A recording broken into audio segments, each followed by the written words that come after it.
네, 안녕하세요. 거버넌스 초대석 진행을 맡은 조세일보 김진수입니다. 오늘은 실패하는 비즈니스에는 이유가 있다라는 저서를 작성하신 이홍 교수님, 전상길 교수님 모셨습니다. 교수님들 인사 부탁드립니다. 네, 안녕하세요. 광운대학교의 이홍입니다. 이번 책 소개의 저자이기도 합니다.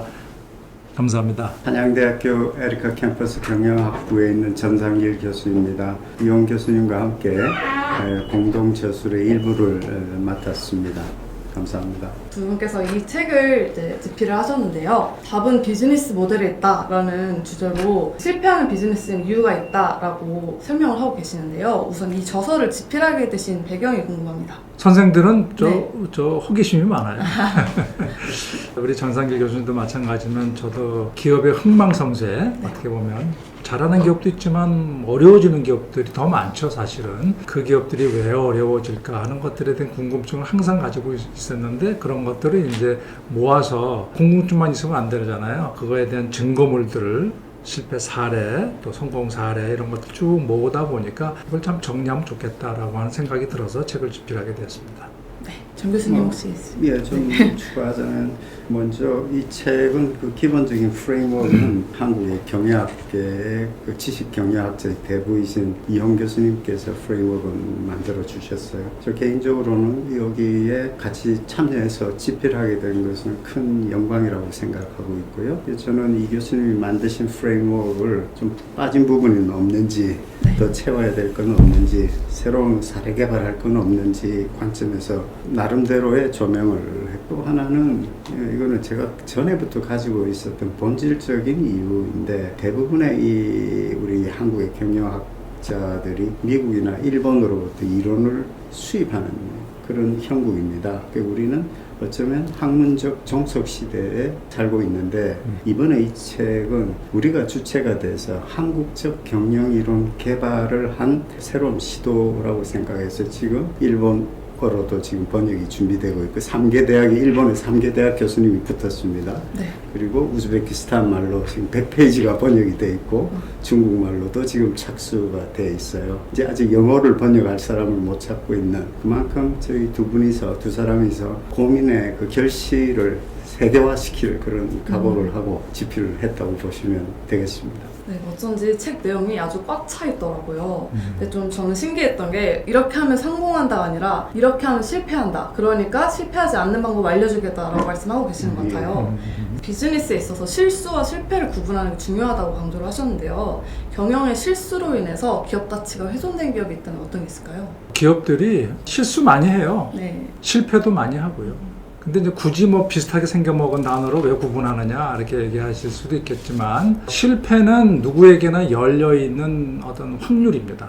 우리가 아무리 건강한 사람도 건강을 잃을 수 있잖아요. 건강을 잃는 걸 실패라고 볼 수가 있는데, 어떤 사람들은 안 잃을 수도 있는데 건강을 잃는 경우가 있죠. 예를 들면 과음을 한다든지. 네. 이러면 이제 이건 실수죠. 실패가 아니라. 기업도 비슷해요. 많은 기업들이 이제 실패를 할 수 있어요. 이제 예를 들면 우리나라의 화장품이 막 세계화되기 시작했잖아요. 그래서 로드샵들이 막 만들어졌어요. 혹시 우리 사회자께서도 뭐 쓰셨는지 모르지만 뭐 미샤 이런 것들, 네, 그렇죠. 뭐 아주 대단한 기업을 만드신 분들이 이제 생겨났죠. 근데 이제 갑자기 이게 이제 뭐 코로나가 터지죠. 중국과의 관계가 어수선해지죠. 하면서 이제 기업이 어려워진단 말이에요. 이건 이제 실패죠. 근데 본인들이 뭐 딱히 뭐 실수를 한 건 아니에요. 하지만 어떤 기업들은 실수를 아주 엄청나게 하는 기업들이 있어요. 대표적인 기업들이 이제 일본에서 많이 관찰되는데, 소니가 아주 대표적으로 실수를 했던 사례가 하나 있습니다. 트리니트론이라고 하는 TV가 있어요. 이게 TV라고 하는 게 옛날에는 이제 굉장히 그 두꺼운 TV입니다. 전자총이라는 걸 쏴가지고 화면에다 때려가지고 이제 화면을 이제 구성하는, 화질을 구성하는 방식인데, 이런 어떤 그런 그 방식에서 이제 점점 어디로 가고 있냐면 이제 방막형, 얇은 TV, 이게 이제 플라즈마 TV라고 그래가지고 이제 샤프나 뭐 이런 회사들이 쭉 만들어가지고, 파나소닉 이런 회사들이 만들어가죠. 점점 이제 TV 두께는 줄어들고 마음대로 TV의 넓이는 넓혀가는 그런 환경이, 기술 환경이 쭉 만들어지는 거예요. 근데 소니는 그 두꺼운 TV를 계속 고집하는 거예요. 그러고 난 다음에 개발한 게 트리니트론이라는 TV를 만드는데, 옛날에 두꺼운 한 60cm 정도 됐거든요. 그건 25cm까지 줄여. 어마어마한 기술력이죠. 이게 쉬운 게 아닙니다. 네. 근데 그게 아무리 줄여놓으면 뭐합니까? PDP라든지 뭐 이런 TV는 10cm로 줄여가지고 벽에다 걸면 되는데 이런 TV가 나온 TV 기술이 나왔음에도 불구하고 트리니트론이라고 하는 TV를 고집하다가 소니가 완전히 TV 사업에서 한번 망하게 되죠. 그런 거는 이제 저는 실패라고 보는 겁니다. 이거는 의도적으로 어떤 그 환경에 대한 변화를 인지하지 못하고 잘 관찰하지 못하고 고집을 피우다가 기업이 어려운 상황으로 빠지는 거 이런 걸 이제 저는 실패라고 이제 정의를 하는데 소니 같은 기업들이 이제 하나의 사례가 됩니다. 그럼 실수는 어떤 걸까요? 실수는 아까 말씀드린 대로 미사 같은 회사들은 좋은 회사들이었거든요. 우리나라 이제 그 화장품 업계에 이제 로드샵이 있었잖아요. 네. 저렴하면서도 좋은 화장품을 개발했는데 환경이 확 변화가 됐어. 코로나가 딱 터졌어. 그러니까 어떻게 되겠습니까? 수요가 확 줄 거 아니에요. 내가 잘못한 게 아니잖아요. 네. 그죠? 환경이 변한 거잖아요. 이런 거. 예를 들면 또뭐 간단하게 길거리에 음식점이 있었는데 하필 거기에 홍수가 터져가지고 가게 터가 다 사라져버렸어요. 이건 내 실수가 아니잖아요. 자연재해라든지 경영 환경의 급격한 변화라든지 이런 거는 이제 실수가 아닌 기업이 망하는 것, 실패라고 정의를 하자. 이 책에 이제 그런 어떤 정의들이 이제 정의들로부터 책을 시작하죠. 정 교수님께서는 실수와 실패를 쉽게 설명하시면 어떻게 말씀하실 수 있을까요? 이제 실수에도 네. 여러 가지 유형이 있을 수 있는데 제가 보기엔 가장 큰 실수는 가장 큰 실패로 연결될 것 같아요. 근데 그 큰 실수 가운데 개념을 설계할 때 개념 정의를 할 때 실수가 가장 기업인들에게는 크리티컬한 중요한 실수가 아닌가 생각합니다. 우리 노키아가 뭐 이렇게 망한 데를 보면은 노키아는 그 휴대폰을 전화기 용도로만 쓴 거예요. 전화기의 성능을 또 통화가 잘 되는 정도로 썼는데 환경 변화는 스마트폰 환경으로 가고 있음에도 불구하고 계속 고집을 하고 있거든요. 반면에 애플은 스마트폰, 전화기를 라이프 사이클을 다 담을 수 있는 네, 그렇죠. 그런 인공지능형으로 만들어 버렸단 말이에요. 그러니까 이 개념 정의를 뭘로 보느냐? 그냥 전화기로 보느냐? 아니면 그 컴퓨터로 보느냐, 인공지능 기반의 컴퓨터로 보느냐, 뭐 이렇게 개념 정의를 보는 실수에서 큰 실패로 연결될 가능성이 많고 결국 노키아는 큰 참패를 당하게 되죠. 정말 다행스럽게도 우리 현대기아차가 자동차를 자동차로 보지 않고 움직이는 인공지능으로 보고 있다는 점. 그래서 지금 현대자동차가 10위권에 글로벌 자동차 메이커 10위권에서 맴돌다가 지금 3, 4위권으로 부상한 것은 대단히 한국으로 봐서는 축복이다. 현대자동차의 정의선 회장의 탁월한 리더십이 그 이전에 선대 회장으로부터 아주 그 소프트 랜딩을 잘하지 않았나 뭐 그런 격려의 말씀을 좀 드릴 수 있을 것 같습니다. 관점에 실수를 하지 않았다. 네. 현대기아차는 잘했지만 그렇지 않은 기업의 경우 이제 경영의 실수가 경영자의 잘못된 판단이라고 볼 수도 있겠네요. 그렇죠. 네. 그 이제 뭐 연결해서 도요타 자동차가 전기 자동차 시장에서 많이 실패를 해요. 실수를 하는 게 아니라 실패를 한단 말이에요. 왜 그럴까를 들여다봤더니 다른 나라 회사들이 전기 자동차를 만들 때 도요타도 이제 착수를 합니다. 조금 늦긴 했지만 근데 이 사람들은 뭘 했느냐면 전기 자동차를 만들고 난 다음에 주행 거리를 한번 주행하게 되면 200km 정도로 갈 수 있는 차를 만들었어요. 나름대로 굉장히 머리를 쓴 거예요. 왜 그러냐면 일본 사람들의 평균 주행 거리를 시내에서 주행 거리를 해보니까 200km를 못 가더라. 그럼 뭐 이렇게 길게 뭐 400km, 500km 요새 뭐 1000km 일회 주행이 1000km 간다는 전기 자동차도 나오는데 그렇게 해가지고 이제 200km짜리를 만들어서 이게 이제 아주 폭망하게 됩니다. 이제 왜 폭망했을까? 첫 번째는 뭐냐면 소비자들은 불안한 거예요. 전기 자동차에 대해서. 왜냐하면 어딘가에 갔을 때 내가 우리 시내 뭐 돌아다니다 뭐 하다 보면 또 뭐 시내를 벗어나서 외곽으로 갈 수도 있고 뭐 다른 도시로도 갈 수 있잖아요. 그럼 200km 훌쩍 넘잖아요. 그럼 중간에 전기를 다시 재충전할 수 있는 스테이션이 없는 거예요. 그러니까 야 200km 가기가 불안한데 이게 첫 번째 사람들의 마음을 못 읽었다는 거죠. 두 번째는 이제 뭐냐면 전기 자동차가 이제 주행 거리만 중요한 것이 아니라 겨울 되면 소위 얘기하는 방전이라는 게 일어나요. 이제 전기장을 조금만 자세히 쳐다보게 되면 이제 뭐 기술 방식에서 좀 차이가 나는데 도요타가 쓴 거는 중국 배터리를 썼기 때문에 중국 배터리 때는 최대 40%까지 방전이 일어난다 그래요. 그럼 200km로 설계되어 있으면 40%면은 80km가 없어지는 거잖아요. 그러니까 120km로 가려고 하니까 이거는 이제 막 마음이 불안한 거죠. 불안하게. 그러니까 이런 것들이 이제 우리가 보면 실패라고 보는 거예요. 고객을 들여다보거나 경영 환경을 들여다봤을 때 적합한 의사결정을 내리지 못하면서 발생되는 현상들을 우리가 실패라고 이제 정의를 하는 거죠. 이런 실패 그리고 그 실패로 이어지는 경영의 실수를 줄이려면 이제 비즈니스 모델이라는 거울을 이해해야 한다고 이 책에서 말씀하고 계시는데요. 4가지 거울을 제시를 하셨어요. 그래서 이제 하나하나 찬찬히 여쭤보도록 하겠는데요. 이제 첫 번째로 고객관계 모델이라는 거울을 제시하셨어요. 이제 고객관계 모델을 설계하고 살펴보는 거울, 이건 어떤 내용인가요? 근데 그거를 좀 설명을 좀 네. 드리기 전에 거울이라는 게 우리 사회자께서도 아침에 나올 때 거울 보세요? 아유, 자주 보죠. 자주 네. 보죠. 뭐 당연히 저보다 많이 보겠죠, 그렇죠? 근데 뭐 남자들도 이제 거울을 보죠. 왜 거울을 볼까요? 내 얼굴에 뭔가 이상이 있거나 또는 내 옷이 혹시 뭐 코디네이션이 안 맞거나 구김이 있거나 뭐 이런 거 찾아내는 거잖아요. 네. 뭐 묻었거나 이걸 뭐냐면 사람도 마찬가지예요. 그런 걸 본다는 것을 우리가 성찰이라 그래요. 성찰이라고 하는 게 바로 이제 거울의 용도잖아요. 그러면 비즈니스 하는 사람들은 끊임없이 성찰을 해야 돼요.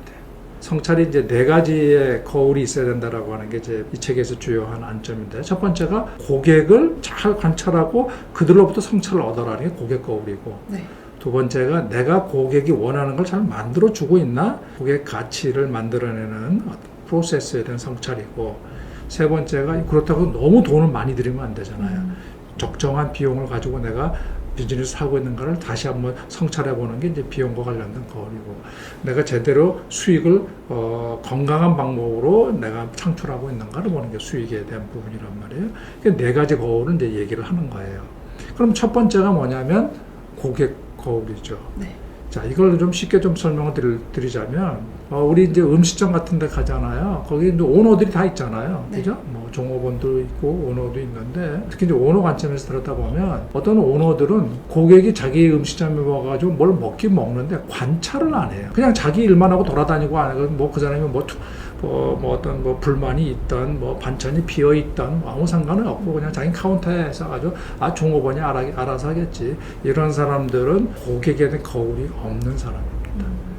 그들을 관찰을 해야 우리가 어디에 문제가 있고 어떻게 우리가 반찬을 구성해야 되고 어떻게 뭘 해줘야지 고객이 더 올까를 고민할 텐데 아무 고민하지 않는 거예요. 성찰이 없는 거예요. 어떤 분들은 아주 예리하게 관찰하시는 분들이 있어요. 네. 그래서 자기가 못하면 누구한테서 조선님 불편한 것 같은데 가봐라. 또 어떤 경우는 또 이렇게 보면 반찬 같은 걸 다 남겨놓거나 국도 뭐 이렇게 시켰는데 이제 뭐 안 먹거나 그럴 수 있잖아요. 네. 그 메시지가 뭐겠어요? 안 먹었다? 맛없다라는 거냐? 이 집에 그럼 그 손님은 다시 올까요? 안 올까요? 안 오죠. 안 올 확률이 굉장히 높은데도 네. 불구하고 전혀 반응을 하지 않는 거예요. 고객을 관찰한다, 고객의 거울을 본다라고 보시면 되겠어요. 그래서 첫 번째가 고객을 볼 줄 아는 능력이 있어야 되는 거죠. 거울을 보는 능력이 있어요. 그래서 첫 번째 이제 고객에 대한 거울을 제시하게 된 겁니다. 네. 정 교수님, 기업으로 보면 기업이 이제 제품을 생산하고 나서 소비자 반응을 살펴보는 게 마찬가지겠네요. 그렇죠. 네. 아주 중요한 고객 탐색 과정이라고 생각합니다. 어떤 점에서 즐거움을 느끼고 행복감을 느끼는가와 동시에 네. 어떤 점에서 고통을, 비참함을 느끼고 불편함을 느끼는 거예요.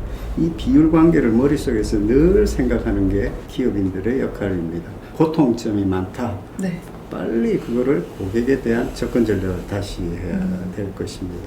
고객이 진정 원하는 게 무엇인지를 빨리 간파하는 역량이 기업인들, 적어도 의사결정자한테 있을 때 그 기업이 고객 기반으로 성장할 수 있다. 뭐 저희 대학도 마찬가지예요. 요새 지방대학 다 죽는다고 하잖아요. 그것도 네. 실제고 학생이 제일 중요한 대학의 고객이거든요.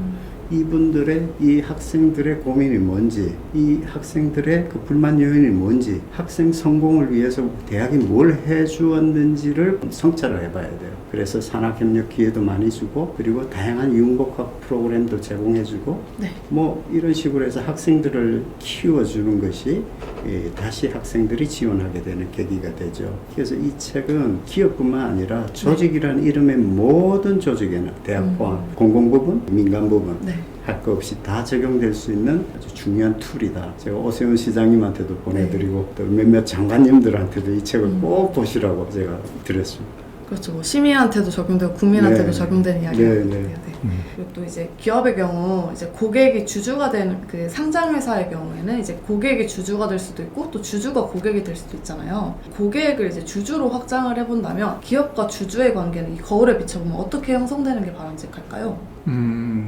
그 질문은 약간 어폐가 있어요. 네. 고객과 주주는 구분돼서 생각해 보는 게 좋을 것 같고요. 물론 이제 주주이면서 우리 물건 사주는 그렇지. 고객일 수는 있겠는데, 그는 이제 일반적으로 이제 고객과 주주는 이제 구분해 볼 필요가 있는데, 고객 지향적으로 간다라고 하는 것은 뭘 의미하냐면 주주 입장에서도 굉장히 중요한 거예요. 네. 예를 들면 고객한테 우리 물건이 잘 팔린다라고 하는 건 뭐예요? 어떤 의미가 있어요? 내가 가지고 있는 주식이 주가가 오르고. 또 배당도 뭐 나한테 많이 줄 거 아니에요, 그죠? 그런 가능성이 높아지니까 고객한테 잘하는 게 주주 입장에서 보면 굉장히 중요한 거죠. 이렇게 크게 고객과 나 사이에 주주가 이제 고객을 바라보는 시각이 이렇게 정립이 된 분들이 있는가 하면 그게 아니야.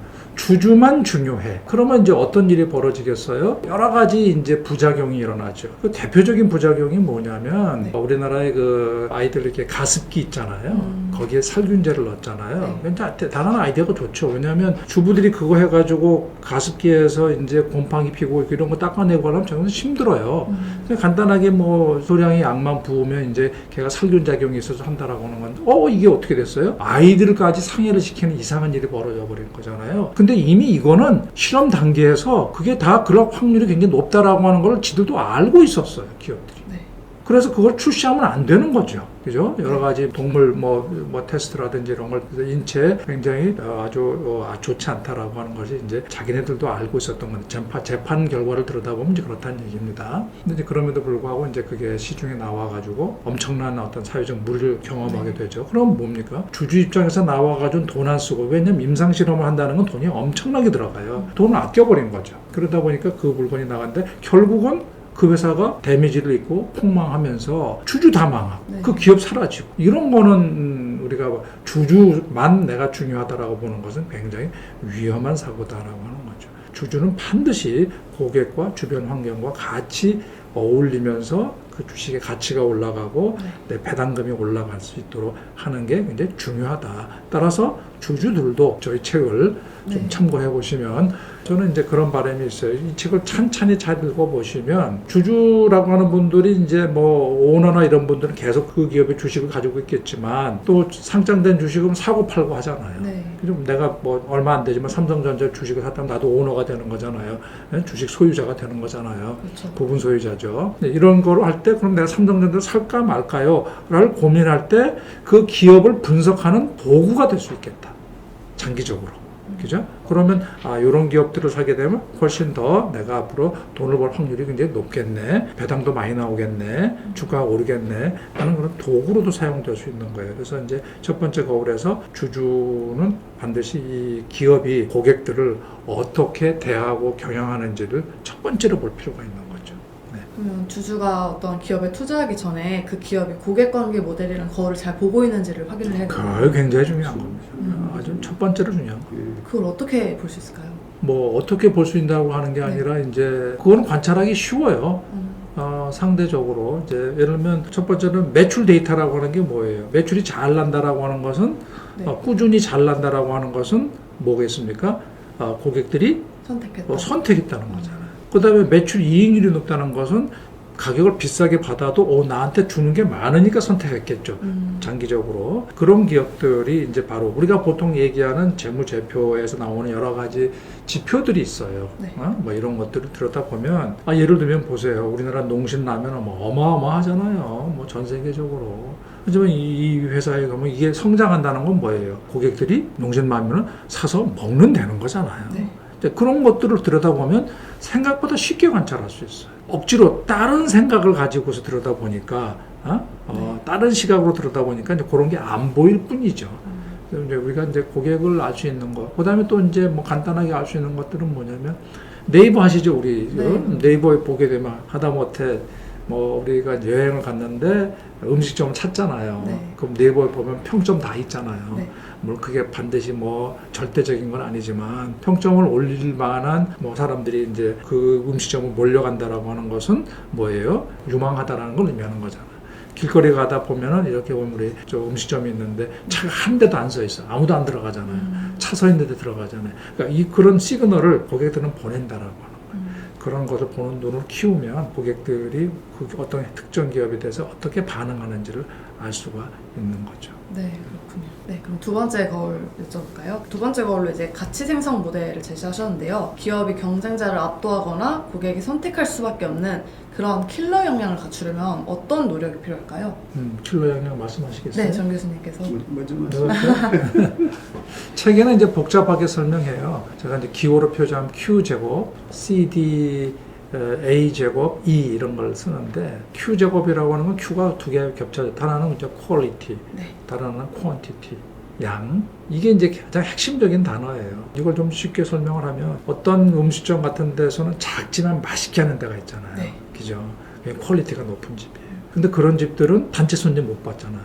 퀄리티를 못 받는 거죠. 네. 사람들이 오게 되면 단체 배식을 못 하는 거죠. 그러니까 기업에서 퀄리티와 퀄런티티는 굉장히 중요한 겁니다. 삼성전자 같은 경우는 퀄리티와 퀄런티티를 다 갖춘 기업이잖아요. 네. 네가 얼마를 상대방 기업에 수주를 하든 일정 수준의 제품을 내가 얼마든지 대줄게. 이제 퀄리티와 퀄런티티라고 부분이거든요. C는 뭐냐면 코스트, 비용이 쌓여야 되잖아요. 네. D는 뭐냐면 딜리버리, 정시 배달해줘야 되잖아요. 정시에. 그다음에 A는 뭐냐면 두 가지가 있는데 어질러티, 민첩하게 대응해줘야 돼. 민첩하게. 그죠? 민첩하게. 그다음에 이제 애프터 서비스 그러고 난 다음에 잘해줘야 되죠. 쿠팡 같은 걸 굉장히 잘해요. 어질러티도 좋고 또 애프터 서비스도 굉장히 좋아요. 그다음에 E는 뭐냐면 우리 소비자들이 가지고 있는 어떤 감성, 익스피리언스, 경험이죠.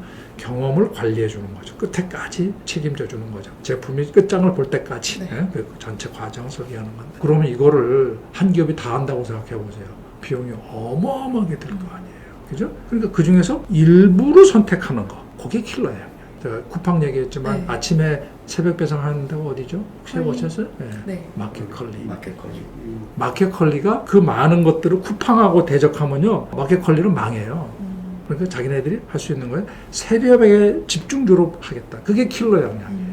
근데 쿠팡은 아니 우리 꼭 새벽을 주장하는 건 아니야. 오늘 주문했으면 내일은 내가 갖다 줄 수 이거잖아요. 하루의 여유가 있잖아요. 이 사람들은 새벽에 갖다 줄게. 그러면 새벽에 갖다 준다는 것이 이제 뭐 어떤 메시지를 같습니까? 소비자의 풀 중에서 그걸 원하는 사람에게 갖다 주겠다는 거잖아요. 되게 이제 뭐 기업에 이제 근무를 해야 되는 주부 같은 분들이 많잖아요. 여자 같은 경우에 그럼 새벽에 뭐 준비를 하려고 새벽에 갖다 줘요. 요게 이제 특정한 어떤 그런 그 목적에 따라서 어떤 고객의 목적에 딱 맞춰주는 걸 우리 킬러 역량이라. 그렇게 해서 내가 생산하는 방법을 가지고 있어요.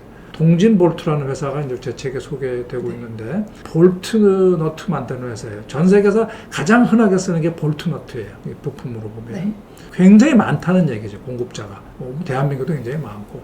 여기는 그렇게 큰 기업은 아니에요. 근데 여기에 킬러 역량은 뭐냐면 퀄리티. 그 다음에 두 번째는 뭐냐면 적시 배송. 언제든지. 그 다음에 민첩성. 야, 이번에 하는데 100개만 줘. 100개 갖다 줘요. 야, 이번에 한 10,000개 되겠니? 10,000개 갖다 줘요. 근데 그렇다고 해서 100만 개 이렇게 못 해요. 그러면 볼트너트라고 하는 것도 항상 쓰는 거지만 재고를 많이 쌓는 거지만 갑자기 부품 제품 수요가 많아지면 볼트너트 수요가 막 이렇게 파도 치듯이 쳐요. 그럼 요 파도 칠 때 요 갑자기 모자라는 거예요. 그럼 다른 데는 안 해줘. 여기 3개월 전에 얘기하시죠. 동진 볼트는 알겠습니다. 갖다 줘요. 그게 킬러 역량. 이 기업이 성장하는 거야. 작지만 알차게 성장하는 거야. 그런 것들이 바로 킬러 역량이다. 가치 생성 모델에서 그런 거를 우리가 찾아내는 건 어떻게 찾아낼 수 있느냐? 간단해요. 그것도 고객을 열심히 성찰해보면 관찰해보면 찾아낼 수 있어요. 모든 시작점은 고객에 있어요. 내가 뭘 생산하고 어떻게 생산하고 이런 것들이 킬러 역량을 뭘로 가질 것인가 이런 모든 결정되는 것은 고객과 관련성이 있다. 이렇게 이해하시면 되겠어요. 네, 우리 기업이 어떤 킬러 역량을 가져야겠다 생각할 때도 이제 고객을 살펴봐야 되고 당연히. 또 킬러 역량을 찾고 나면 고객이 좀 타겟 고객이 딱 분명해질 것 같아요. 그럼요. 네. 그럼요. 네. 제가 추가적으로 더 말씀을 드리자면 킬러 역량 우리 이 교수님께서 말씀해 주신 것 중에서도 다른 말로 하면 이 진입 장벽이거든요. 진입 엔트리 베리어라고 할 수 있는데 가장 철옹성 같은 네. 진입 장벽은 품질 부분에 있습니다. 다른 거는 짧게 이 킬러 역량이 무력화될 수 있는 부분이 있어요. 근데 이 품질 부분은 오랜 시간 기술력 축적이 돼야 되는 그런 부분입니다. 그래서 어떤 CEO가 집념을 가지고 기술력에 대한 축적을 네. 시켜서 품질을 강화시키지 않으면 이거는 참 이 형성되기 어려운 킬러 역량인데요. 그 예를 들면 제가 조금 관계하는 원자협력의 세계 최고 기술을 가지고 있는 파크 시스템스, 파크 시스템스라는 회사는 이제 어떤 반도체 메모리 칩에 대한 불량 합격을 나노 단위까지 측정을 해낼 수 있는 세계적인 기술력을 가지고 있어요. 네. 그게 여러 가지 방식이 있는데 접촉식과 비접촉식. 기존의 대부분 해외 경쟁 기업은 접촉식이에요. 탐침으로 물질을 접촉을 해야 이렇게 형상화가 되는 그 이미지를 나노 단위까지 볼 수 있는데 아주 가까이만 들이대도 가까이만 들이대도 그 마지막 그 끝단에 있는 탐침 끝단에 있는 부분에서 원자 간의 그 힘을 이용해서 이 그림이 나오거든요. 근데 그 기업은 그것만 해도 대단한데 거기다가 이걸 3차원으로 구현을 했다라는 점, 3차원으로 해서 완전하게 이 물질의 형상을 반도체 그 메모리 칩들을 다 잡아낼 수 있다라는 점, 거기다가 요새는 인공지능까지 넣어가지고 인공지능 기반으로 해서 불량의 패턴을 다 분석해서 네. 패턴을 인식하는 걸 가지고 불량 합격을 판단하는 초격차가 일어나요. 그래서 작년을 기점으로 이 회사는 기술력 세계 1위, 또 국가가 보호하는 기술이 돼서 아무나 M&A를 못해요. 예. 그리고 시장 점유율 세계 1위가 된 데다가 그 자랑스러운 콧대 높은 독일의 기업들을 인수를 하기 시작합니다. 그것도 뭐 여러 또 기업들을 인수할 준비가 돼서 원자협력형 시장은 대한민국이 이제는 세계 최고봉이 돼 있어요. 이게 킬러 역량 중에 킬러 역량이고. 킬러 영상 중에 제일 중요한 게 퀄리티. 예. 그게 참 어려운 거. 참 쉽지 않습니다. 그러려면 이제 가치 생성 모델에 대한 거울을 잘 들여다봐야 네, 될 것 같습니다. 그렇습니다. 네.